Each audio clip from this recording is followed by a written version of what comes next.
if you just come with me then, I want to show you how to use the materials we're going to be working with. Because again, we're about to get much more hands-on. So if you come down with me here to the Tuesday, we are now right here at 9:45. We're about to start discussing screen scraping. The slides are going to be here. That's what you're going to see on the main screen. But I briefly want to introduce you to this annotated code link.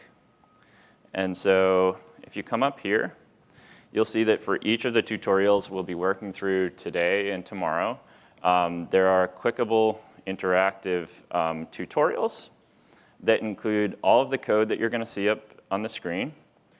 These are called code chunks. For those of you who don't know, this is a file format called Markdown. And this is a kind of worked tutorial that takes you through every single step. It includes the output of the code that we'll run and a lot of instructions about how to do each technique that we'll talk about, okay? So why do I mention this? I mention this primarily because I wanted to relieve you all of taking notes. If you want to follow along in real time, you're welcome to cut and paste the code into your coding window. I should say we are using R here mostly, and that is not a philosophical choice. We're very agnostic. If you prefer Python or Julia or whatever is your coding language, great. Our main message to you is to learn one coding language very well. Learning the next one is much easier, kind of like learning a foreign language. At least that's been my experience. And we find that most social scientists come from R, and most computer scientists come from Python or C or whatever you code in. And so you know, we'll have to kind of be patient with each other to arrive at a compromise. But most of our examples are going to be in R today. Okay. And again, just to those of you who are very new to this field, I want to encourage you to focus on learning how to learn. I'm about to throw a lot of information at you. And if you feel like you're getting behind, if you're unable to reproduce the steps in real time with me, kind of relieve yourself of that instinct to try to master a skill. You know, I'm going to learn how to screen scrape. I'm going to learn how to work with an application programming interface. These are the two things we're about to talk about, right? Instead, you know, try to learn how to learn. Try to focus on identifying the resources you would need to do these things. Because as we'll see, very often there's no single solution to extract digital trace data. And we have to learn to be flexible and approach a problem from multiple directions. OK, so here's what I just said about following along. Here's the link if anybody didn't find it earlier. OK, so one more thing about the slides. These are, again, the aforementioned code chunks. So when we are coding together, up top, these are the instructions we're going to put into RStudio, which is the graphical user interface that we typically recommend to work with. And then here at the bottom, in this lower box, you'll see the output of those instructions that we put into RStudio. So this is what it's going to look like on the slides.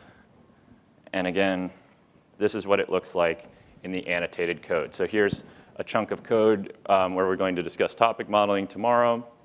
And you see some description of what the code is doing, the code itself, and then the output of the code. OK. So first, let's start with this question, what is screen scraping?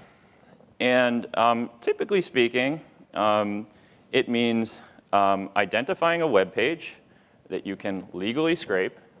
I'm going to emphasize the legally. Second, we're going to download the source code of that page, usually something like HTML data or XML data. And these are just formats that allow a web browser to visualize a page to us. And then very often, we want to parse through that data and extract some kind of data of interest and create a data set. And usually, we want to do this in an iterative fashion. We want to visit a lot of websites and get a lot of information, right? And populate something like a spreadsheet or a data frame. So the first question to ask, and this has already come up in our discussion of ethics yesterday, is screen scraping legal? I'm going to give you a bit of a cop-out. I'm not a lawyer, so I can't give you legal advice, but I can tell you some best practices. The first is to first visit the terms of service of a page that you might wish to scrape. And there, very often, you will see something called the robots.txt policy, TXT, which very often specifies the manner in which you are allowed to engage with the site in an automated fashion through a computer program. And many people are very discouraged to see that it is often the case that the site prohibits screen scraping. And we're going to move relatively quickly through screen scraping because for a variety of reasons, scrapable websites are becoming fewer. And websites that are still scrapable are becoming more difficult to scrape. And so typically, many people interested in working with digital trace data will want to use application programming interfaces, which are essentially pipelines for data transfer on the internet where we can make custom requests for large data tables rather than doing screen scraping. But almost everyone who works in digital trace data encounters a situation where they want to scrape a web page at one time or another. And so we'll work through a few different ways to do it. But first, the very first step is to establish whether screen scraping that page is legal. The terms of service are a good point to start with. And of course, contacting the owner of the web page is probably the ultimate way to determine whether you can legally scrape the page. And I want to point out again, this has changed, right? There was a moment in the history of the internet that I like to call the wild, wild west. People were really scraping everything and anything. Especially younger scholars were amassing large amounts of data. Many of those same scholars received a cease and desist letter from the owner of the site. And I'd like you all, especially younger scholars, to imagine the situation where you've scraped a bunch of data, and then several years from now you receive such a letter that effectively tells you can't publish your dissertation research, or that paper that was supposed to get you tenure if you're an assistant professor or a postdoc, right? So it's really important to understand these rules. And I think we have a question from the live stream.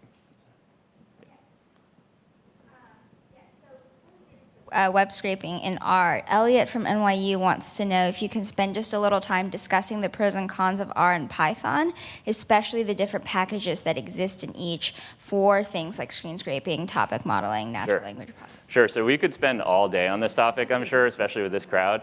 My general reaction is, again, learn one, right? I'm very agnostic about which package is best. They both have various advantages. I think historically speaking, it was easier to work with digital trace data and do text analysis in Python.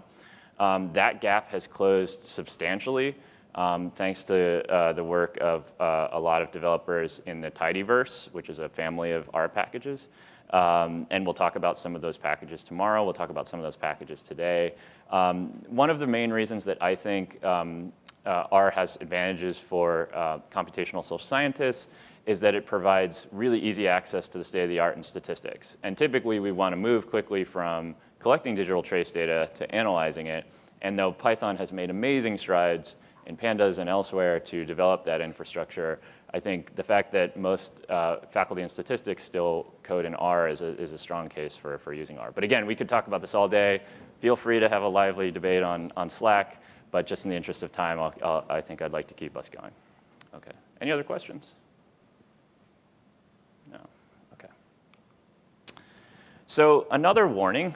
So often screen scraping is illegal. Screen scraping is also very often frustrating.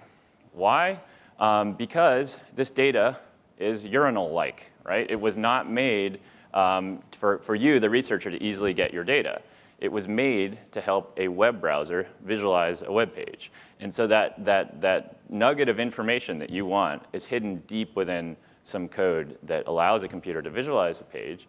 And that means that we have a kind of cat and mouse game to try to find it. And typically, we have to use a few different approaches and a lot of trial and error to figure out where the information lives. It's easy to download the web page, but navigating the web page and finding the piece of information we want is the frustrating part. So we'll begin simply by reading a web page into R. we're going to use a package called rvest. This is one of the aforementioned packages from the tidyverse. For those of you who are in the Python language, this is very similar and borrows heavily from the beautiful soup package. I don't know the etymology of that name. And that's a very popular package for a module for web scraping in Python. And so as we have to do with any R package that's not part of base R, we're going to begin by installing the package here and then loading the package into our session of RStudio. And we're going to begin by scraping a very simple web page from Wikipedia. So you can open it here in the slides, or it's also linked in the Markdown file. And what you'll see is this is some data on the ranking of health systems in a number of different countries. And this is a bit of a silly example because if we wanted to get these data, we would likely just come to this page and say highlight this table and then control copy and paste it into a spreadsheet or something like that. But let's say we wanted to do it for a lot of different web pages that had a similar structure.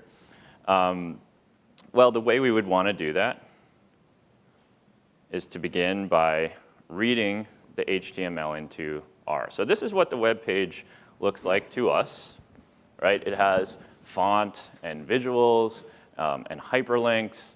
And notice that it also has a layout and architecture and aesthetics, right?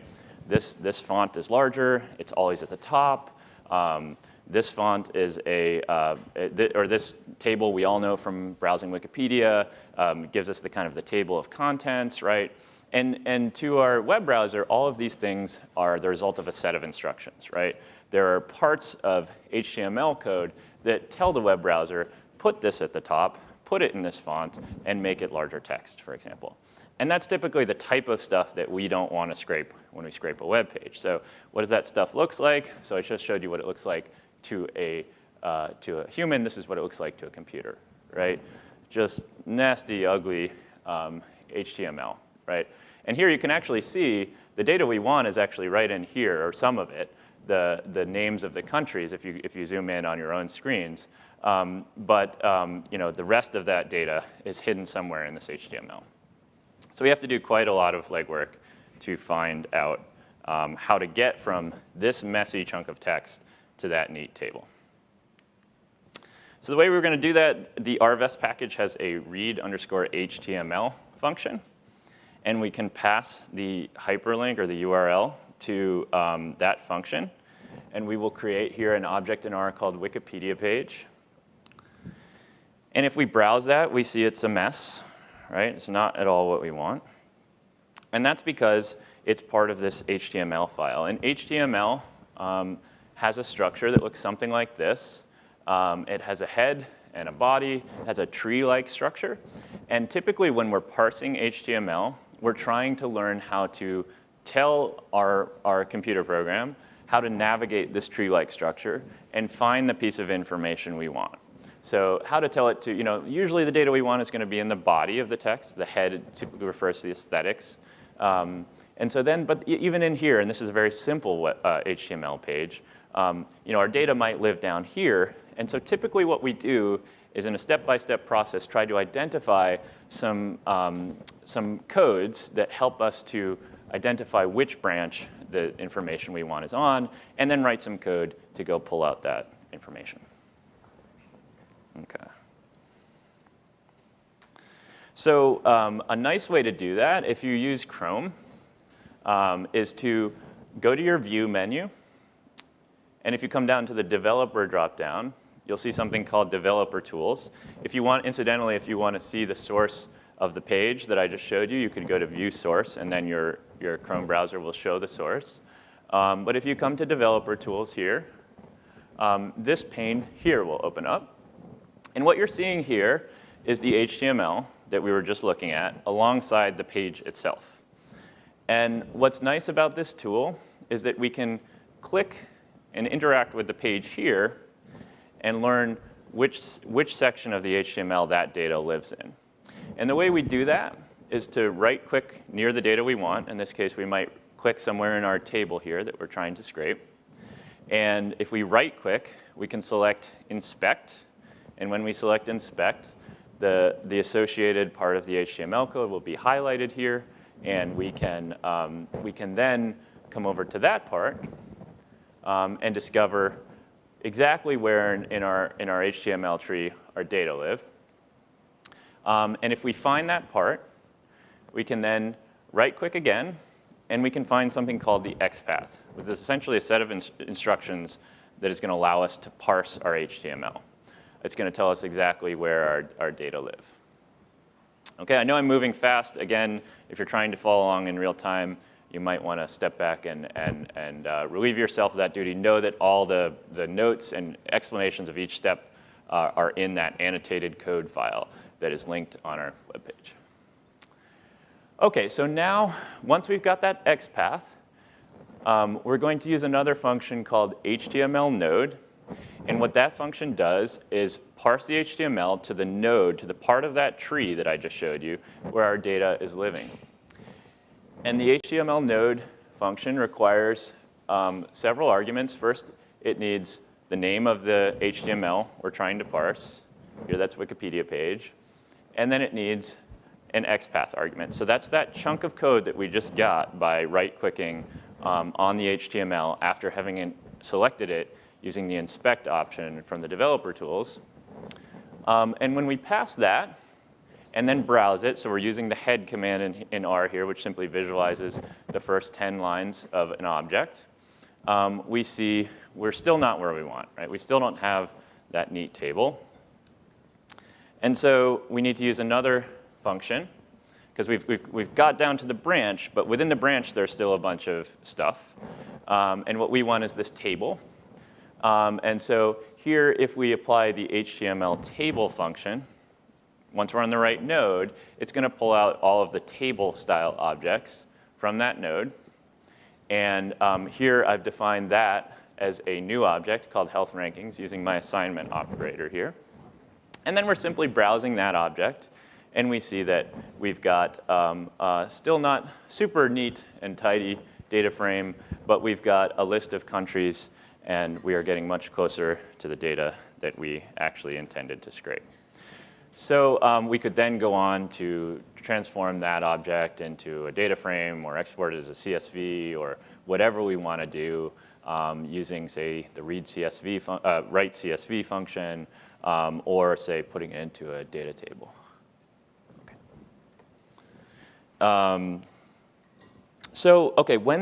Very often this XPath does not work, or it works after much interaction with the page. Remember, this tricky part is interacting with the web page in order to learn which part of the HTML you need to work with to find the data. And so it's very often useful to take another path, something called the CSS Selector. And we're going to use that to work with a more complicated page. This is the home page of Duke University. And as you'll see, unlike our Wikipedia page, it's a bit of a fancier page. We're pretty fancy here at Duke, right? We've got some interactive features, some JavaScript, which is like allowing different images to come up, and we can click on them, and those are redirecting us. We've got some news, a news section here that is updated each day. A lot of exciting news here at Duke. And so we face a greater challenge, right? Why? Because the source code of this page is about 20 times longer than it is for that Wikipedia page. And if you try to use the XPath to find this data, you may find it doesn't work. And so in this case, we can use a Chrome plugin called Selector Gadget. And what this tool does is, much like the developer tools, it allows us to interact with a web page in order to extract. Actually, you can get the XPath using this tool as well. We can also get another chunk of code that's useful for parsing HTML called the CSS Selector. And so the way this works, once you've installed the plugin, which will take a few minutes, so if you're following along live, you might not be able to do this, you'll see a little microscope icon appear at the top of your web browser. Okay? Then you'll see this little tool appear at the bottom of your page. And this is the area where your CSS Selector code will appear that we're then going to use to pass to one of our vest package functions in order to parse out the information we want from this page. The way that the Selector Gadget works is we first click on the data that we want. So here we are clicking on the news section. That's what we're in this hypothetical example. We're very curious about what's going on at Duke. So we've selected that. And then once we do that, we see a lot of other stuff get highlighted in yellow. And we need to then click on the stuff we don't want that's in yellow in order to, and often this takes multiple trials, clicking on different parts of the page in order to reveal a CSS selector down here. I should say you'll get one immediately after you start clicking on these yellow things. The trick is finding the right one. And again, this can be a very time-intensive process and a very frustrating process. And again, combined with the legal restrictions, these logistical challenges of screen scraping make it quite frustrating. So here's an example of once we've identified the CSS selector, again, using the Selector Gadget, the process then is very similar. We would simply read in the web page using our read HTML function. Then we would use our HTML nodes function, and here we're passing, instead of the XPath, the CSS selector. And then we're creating another object called Duke events. And then last time we used the HTML table function to extract the table. This time we want the text. It's not in table format. And so we'll use the HTML text function. And then we are simply browsing the output here. And you'll see that we got what we want. We got the names of the events. Now, if you're following along live, you'll get different events because the web page has changed. But then you'll see all these funny characters here, right? These /n/t and so on and so forth.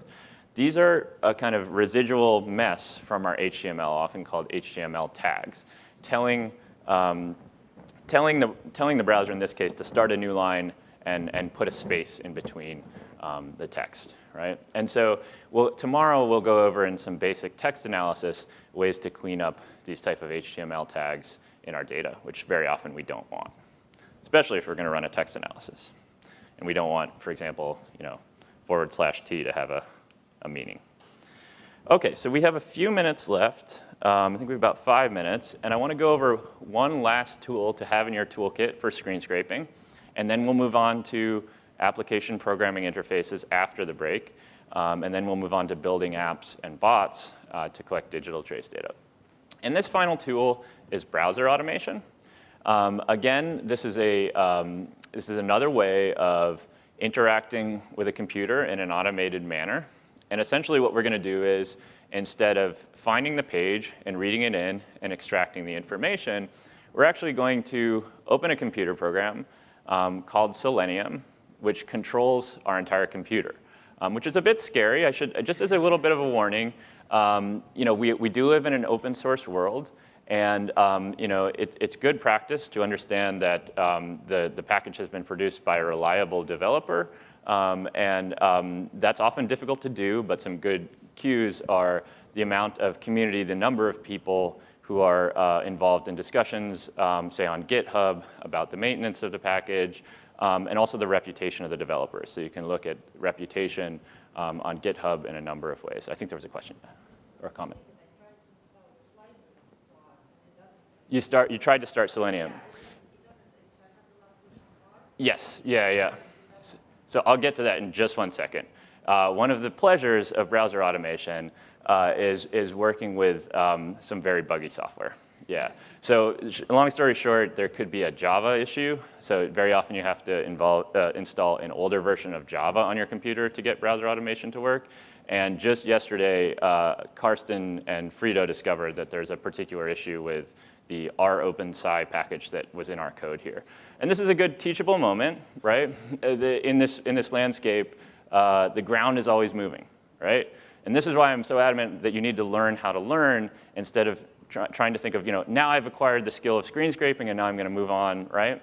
You need to know what happens when the package breaks. In this case, the code I think I've got here isn't working, right? And we Googled the error message. We were redirected to a GitHub page. we discovered an issue, which is a way of tracking what's going on with a package. And lo and behold, 2 or 3 comments in, a solution. And so if you want to follow along with this code, you'd have to do that, unfortunately, depending on, again, what the issue is. It could also be a Java issue. Anything to add to that, Frito or Karsten? No? OK, great. OK. So what we're doing, and by the way, there's a tutorial linked right here that helps you install R Selenium across a number of different operating systems. OK, so what we do essentially once we've got Selenium running is we are creating a kind of object that allows us to control, in this case, our browser. That's what these 2 functions are doing. And once we do that, we can then control the object, which is called remdr for remote drive, right? And we can say navigate to this link. And if we have Selenium installed, and if we run this link, a Chrome browser will open, and it will open www.duke.edu. One of the powerful things of browser automation is we can not only give instructions to, say, open a web page, but we can also give instructions about how the program should interact with that web page.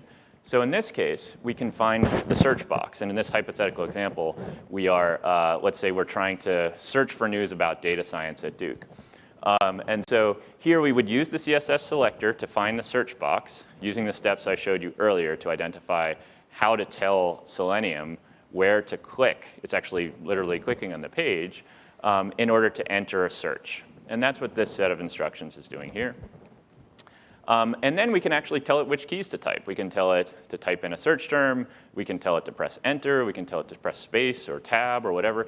And these can be advantageous if you're working with a web page that has a lot of interactive JavaScript or where you need to go back and forth to interface with the page.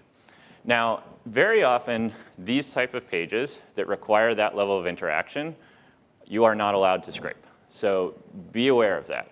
So for example, something like Google, where you might be able to use browser automation to collect a lot of data, but Google expressly prevents you from doing that for the vast majority of its sites, right?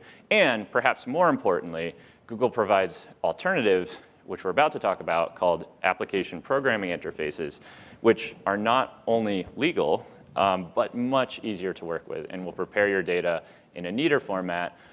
You might not be able to get the data you want, but again, that might be because it's illegal to get the data you want. So proceed with caution with browser automation. It is just another tool to have in your tool belt, but it does test the limits of the robots.txt policy because it begs the question of what is a computer program and what is a person. And probably the lawyers would argue that this is a computer program, and I think I would agree with them in many cases. OK, so I've introduced 3 tools for screen scraping in this short lecture. In each case, we were just scraping one page to get one piece of information. But again, very often with screen scraping, you're wanting to iterate across a lot of different websites or a lot of different objects.